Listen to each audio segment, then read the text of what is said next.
Hey Wrangler 4xe fans, we are on a long decline and I wanted to demonstrate how you could use either the regular cruise control or the adaptive cruise control to get a lot of free miles when you're in a situation where you're going downhill.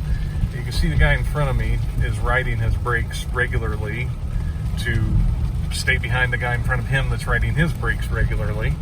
And what that's giving us is, you can see the engine is not running by what's on the tack, and it's giving us miles of, I don't want to say free energy, but it's recharging the vehicle. Well, there we're hitting a little incline and it started back up.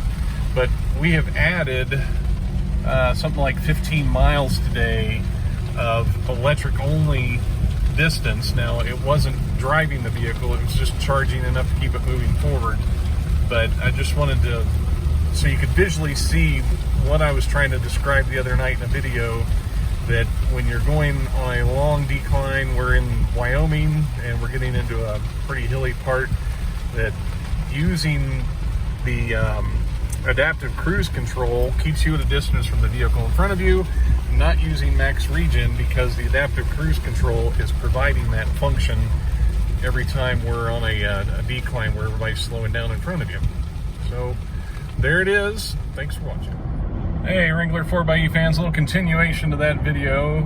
On the tail end of it, after I turned the camera off, we hit another long stretch of downhill, and you can see the vehicle actually charged. We're up to about 8%, and that was all from not using Max Regen, but using the adaptive cruise control for the same purpose as Max Regen, but it's more variable, it's more adjustable based on what traffic is doing or what speed you have it set to. So in continuation on that same video, I keep on adding on to this. By the end of that day, by the end of yesterday, we had 104.7 miles, electric miles, and some of that we actually charged quite a bit coming out of some hills. I mean, we would have like 8-10 miles of electric range there after hitting a long decline. So just wanted to add the rest of the story. Sorry everything's dusty. It's been a it's been a heck of a trip, but the whole Jeep's filthy. But just wanted to let you know kind of how that adaptive cruise control works. And I was actually, as we were going through the mountains, I would actually use the set up and down buttons instead of the brake pedal.